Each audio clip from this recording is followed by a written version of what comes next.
Napoleon entered Moscow, one of the twin capitals of the dastardly Russian Empire, in an event that was to be a crowning achievement in his grand European campaigns. But it would prove far from his last. Sabotage ensured the city caught flame, and Napoleon, not one for hesitation, swiftly abandoned the city, setting his sights on the nation's true capital, the city of Peter the Great. Upon the capture of this city, the Tsar had to face reality, and he surrendered. Napoleon's final rival on the European mainland was now tamed. The concluding treaty was, on paper, relatively light. Sweden regained Finland, and Poland was restored to its former glory. But that was that. Except that a secret provision, kept secret for now, was also agreed upon. Napoleon's victory in the East finally allowed him to take personal charge of affairs in Spain, which had descended into a long and drawn-out guerrilla war, augmented by the only British professional army on the continent. Militarily speaking, Napoleon had little trouble achieving a full victory, yet the people of Spain remained proud, unwilling to reconcile with the anti-papist perception of their new French masters. Of course, the Emperor had anticipated this. He met with Pope Pius VII, a man with whom the Emperor had consistently clashed. The Emperor had seized His Holiness's Italian land, thereby exiling the Pope. Relations had been bad, but now Napoleon had the ultimate olive branch to restore relations. He revealed the secret provision to his treaty with Tsar Alexander. The Russians had agreed to relinquish their Orthodox faith, perhaps the biggest hurdle to Christian reunification. The Bishop of Rome was moved to tears, and from then forwards, the two ultimate institutions of Europe, the Empire and the Papacy, were in perfect harmony, and soon after, Joseph Bonaparte ruled Spain with papal approval, and the Spanish people came to accept their new monarch. The story I am telling you today comes from this book, Apocryphal Napoleon, initially known in France as Napoleon and the Conquest of the World. This is a fascinating piece of alternate history written all the way back in 1836, making it one of the oldest standalone pieces of alternate history fiction. In it, the author, Louis-Napoleon Geoffroy, paints a world in which Napoleon won his wars, something you may have already surmised from the snippet I have told you so far. Yet, where it starts off as a relatively plausible alternate end to the Napoleonic Wars, you will see it, across this video, transform into the most pro-Napoleon work of fantasy I have ever come across. Now, across the work, Geoffroy makes no secret of his love, if not worship, of Napoleon. This is not just an account of how he thinks Napoleon could have won. It, in essence, argues why he should have won. Why it would have been significantly better for the world at large. While, I would hope, he realizes that his predictions are pure fantasy, he focuses a lot on the inherent air of superiority around Napoleon, his ability to achieve victory by military genius, but also through his prestige and personality, as Napoleon, far beyond just conquering the physical works, puts his mind to the fields of science, politics, exploration, and far, far more, advancing humanity in any direction he sets his mind to. Now, before we start, I think it is interesting to ponder why Geoffroy might be writing like this. As you will know, nothing in history exists in a vacuum. Geoffroy was a French man, writing, as mentioned, in the year 1836, just 11 years after Napoleon's defeat. This post-Napoleonic France was very troubled. The reinstated monarchs attempted to restore absolutism, before succumbing to a revolution in 1830. Louis-Philippe, the new monarch, swiftly disappointed the liberals amongst the population, and a non-trivial part of the population began to dream of a better time, when France was on top of the world, the time of Napoleon. There were also significant personal reasons. Geoffroy's father had fought and died for Napoleon while he was only 3. The emperor personally adopted orphans of men who died in his battles, and, relative for the time, the French state had good orphanages taking care of these children. As you may imagine, this gave Louis Geoffroy quite some affinity for his adoptive father, whose name he took as Louis Napoleon.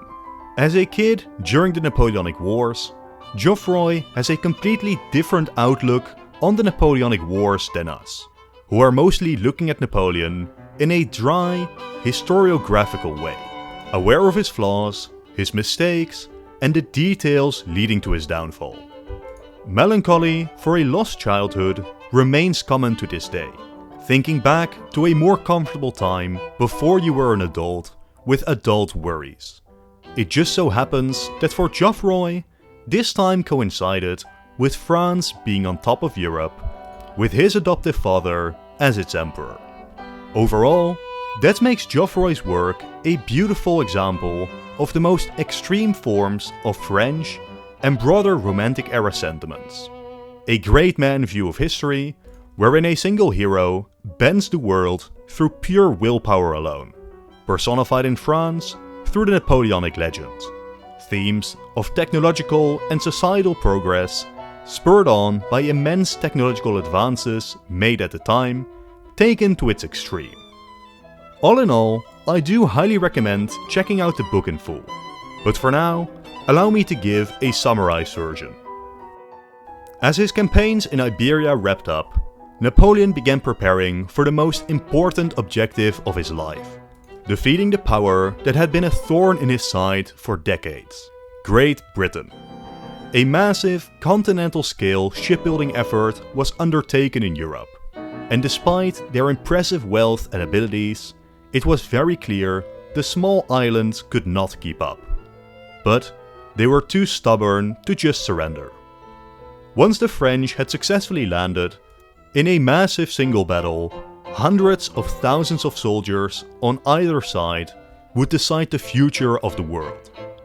The French armies would emerge victorious, and the brave English resistance was wiped out.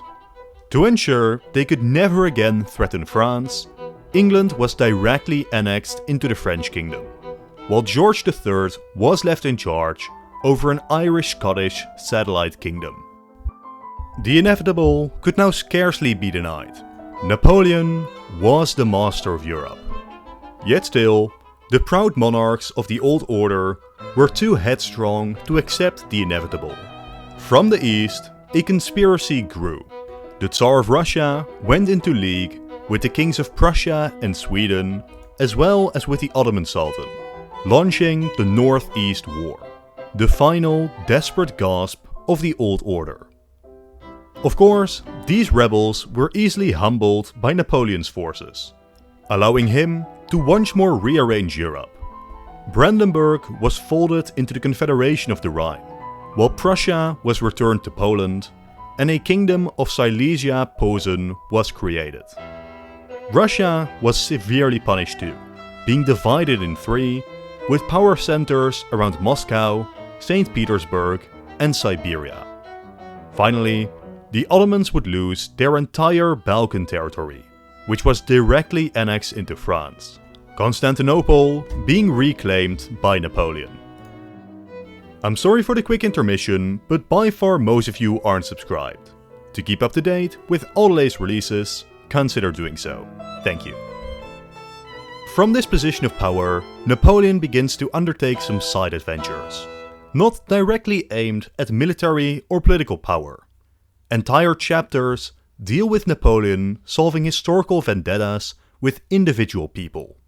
There is an entire chapter that deals with reconciliation with Germain de Staël, who Napoleon had exiled in 1803 for criticizing him. He reconciled with the now deposed Spanish monarchs, and he remarried his former wife Josephine. He reached out to his brothers, Lucien Bonaparte, who had refused to support him so far, and Louis Bonaparte, who Napoleon had stripped of his title of King of Holland. Oftentimes, Napoleon managed to solve these disputes by his mere presence, but otherwise, he would offer bribes, titles, and gifts to reconcile these disputes. For example, he would settle his brothers into various new positions of monarchy. Over the course of these chapters, Napoleon simultaneously rose in power while being left with fewer and fewer enemies. This is the start of an interesting aspect of Geoffroy's writing, which will become increasingly obvious in future chapters, wherein Geoffroy balances two different solutions for people or countries which Napoleon has problems with. Either he seeks reconciliation, like we have seen in the previous examples, but other times he seeks very clear and violent retribution. In either case though, he always absolves Napoleon of most blame for the situation. And through these two methods, over the course of the book, every potential vendetta, whether real or perceived, is dealt with. In this light, it is time to consolidate Napoleon's position in Europe even further. Every remaining monarch is demoted to a king, and only Napoleon persists as an emperor, with his new title, Sovereign of Europe. Every other monarch is now explicitly a subject of the emperor, and to further ensure his rule, he stripped the Kingdom of Bohemia from Austria, as well as Transylvania. With a lack of a reason why given by the book, this was likely done by Geoffroy to punish Francis II for his multiple betrayals of Napoleon in real history. Soon after, a new military expedition is launched, and all of North Africa, up to Egypt, is conquered in short order.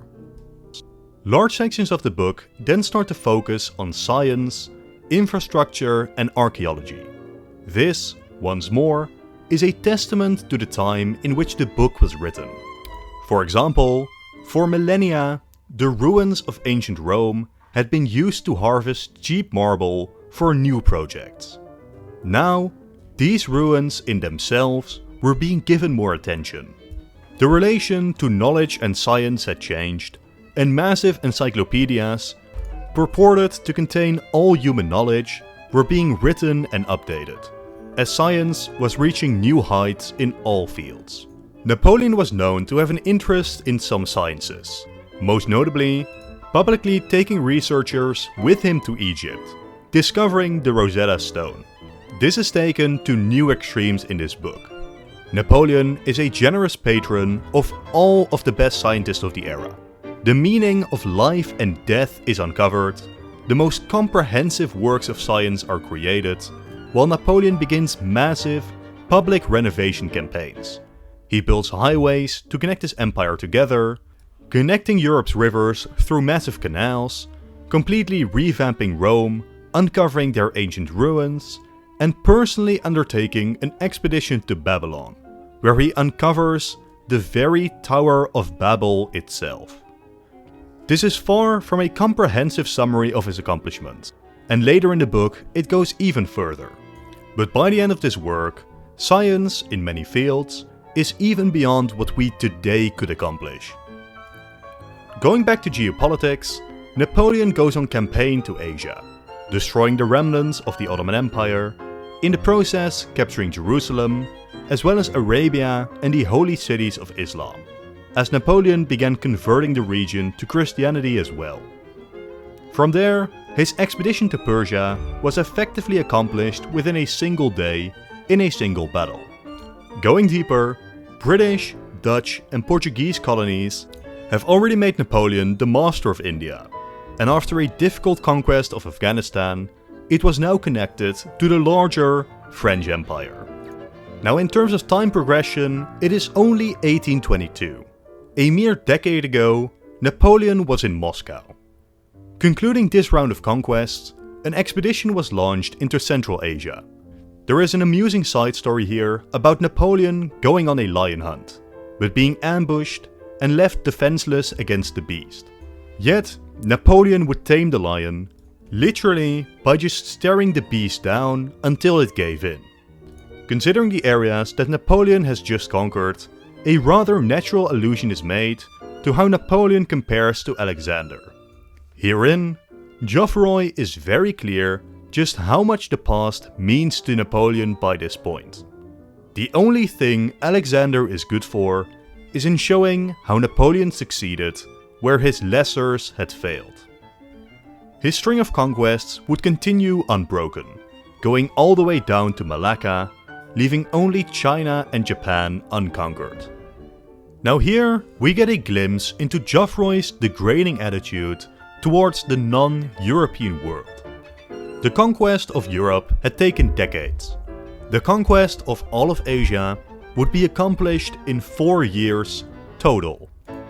Asian culture and society is clearly shown as lesser, unable to defend themselves against Napoleon's unstoppable forces, and the superstitious start to see Napoleon as a god. The chapter that deals with the conquest of China, the Middle Kingdom, the center of the world since time immemorial, was shorter than the chapter on Napoleon's reconciliation with Germain de Staël. Geoffroy also explicitly mentions that the Chinese nation is weak, destined for conquest. Upon hearing of Napoleon's exploits, the people began preparing themselves for his arrival, ready to submit themselves to him. This was because they arrogantly believed that after being conquered, they would turn Napoleon Chinese in no time, becoming the new center of his realm, as they had done with plenty of conquerors in the past. Of course, Napoleon would not allow himself to submit like this, and instead, the once great empire was destroyed, simply turned into a French province, and after following that up with an easy conquest of Japan, Napoleon's 4-year conquest of Asia was complete. An interesting note here is that in Europe, Napoleon has maintained monarchies, continuing an old system of control, despite having proven several times he doesn't need them, sometimes even disdaining them. By all accounts, he is powerful enough that he could at any point just annex all of Europe into France. But he doesn't. But for some reason, in Asia, it's different. Regions are either put under direct military control, or otherwise become a colony or province of France. A point is very specifically made that Napoleon does not concern himself with the opinion of Asian monarchs, and in fact, he collects them to ship to Europe as mere novelties. Again, a very clear hint of Geoffroy's era and the clear racism and Eurocentrism coming through. Asia as a strange, foreign place is also reinforced by unicorns being gifted from Burma, which are swiftly brought to Europe, bred and spread all across the continent. Some rather interesting political ideas are also explored by this point, with economically speaking, a very big focus on productivity. Napoleon casually implements a strict system of state serfdom and forced labor, wherein any poor person is registered and put under complete empire control. The empire is then free to deport them to anywhere they want, where they can be forced to work on public works and infrastructure.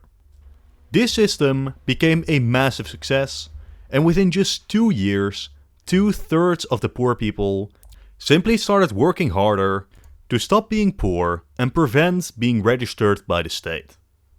An interesting detail is then mentioned. Egypt launches a revolt while Napoleon is still in Asia, something no other region dares to do in his book. Napoleon's anger and vengeance is immense and disproportionate. Geoffroy first underlines how Napoleon meant the best for Egypt, planning railroads and other major projects. But following this revolt, Napoleon not only cancelled those, but he physically redirects the course of the Nile, destroying much of Egypt through desertification. This, almost certainly, is another case of Geoffroy seeking to avenge Napoleon, as Egypt was one of the only places in which Napoleon faced a clear military defeat. A chapter is then dedicated to Geoffroy denouncing false historians trying to discredit Napoleon through lies. As you may imagine, the false history mentioned is nothing else than our own timeline. Geoffroy criticizes the unrealism of the great emperor waiting 35 days in a burnt down Moscow, only to then flee Russia in disgrace. The betrayal of Napoleon by the likes of Austria and Prussia is deemed cowardly, and Napoleon's ultimate defeat unearned by the great powers. Our own timeline is being painted as slander and unrealistic, which is honestly not a crazy position for someone who lived in a world where Napoleon has conquered Asia within 4 years. Now, further adding on to the Eurocentrism, Africa is, quite literally, an afterthought. Its conquest was outsourced to Louis Bonaparte, and it is explicitly said that Africa yearned so much for Napoleon after hearing about his exploits, they were just waiting to submit to him. The conquest of Africa was conducted by a very small force, simply waving a French eagle and a cross. And this, combined with speaking Napoleon's name, was enough for all the chiefs and kings of the continent to abandon their old faith and submit to the emperor. The conquest on the whole only took 2 years, with no significant fighting taking place. We then, again, get some side adventures, with Napoleon going on an expedition towards Australia. By this point, Australia was a relatively new discovery, and not well mapped nor explored. So as Napoleon landed in the east and ventured inwards, he suddenly finds a massive sea in the middle of the continent, completely unconnected from the broader ocean, with the continent proving lush and full of natural discoveries. As the process of colonization sped up though, the true fate of Australia does not change. It still becomes a penal colony, only this time for the entire world. As his final order before going back to Europe, Napoleon sends out ships to conquer the entire Pacific. In Africa, Napoleon likewise has the time to uncover all of its secrets. This is yet another aspect of real history seeping through, as Europe was becoming very interested in exploration, in charting the courses of rivers and finding their origin points. In some cases, the descriptions by Geoffroy are mostly accurate, but sometimes they very much aren't. For example, Lake Chad is mentioned to be bigger than the entire Black Sea. Major discoveries are also made in the deserts, like surviving populations of ancient Egyptians who can still translate hieroglyphs, and a tribe of people speaking the language of Adam and Noah. Going further than just building a Suez Canal, Africa is turned completely into an island. But it is in the middle of the ocean where we find the most hilarious case of Geoffroy seeking retribution for Napoleon. As you will know, after Napoleon got defeated the second time, he was exiled to the island of Saint Helena, where he would eventually die. In Geoffroy's book, as Napoleon was sailing across the Atlantic, he suddenly got ill when going past this island.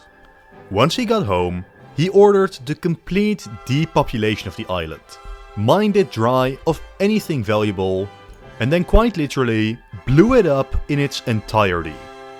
In this timeline, it simply does not exist anymore. The best part? Geoffroy offers no in-universe explanation, making this, undoubtedly, one of the most puzzling moments in this alternate Napoleon's reign. Upon continuing his journey to Europe, the fascinations continue to pile up.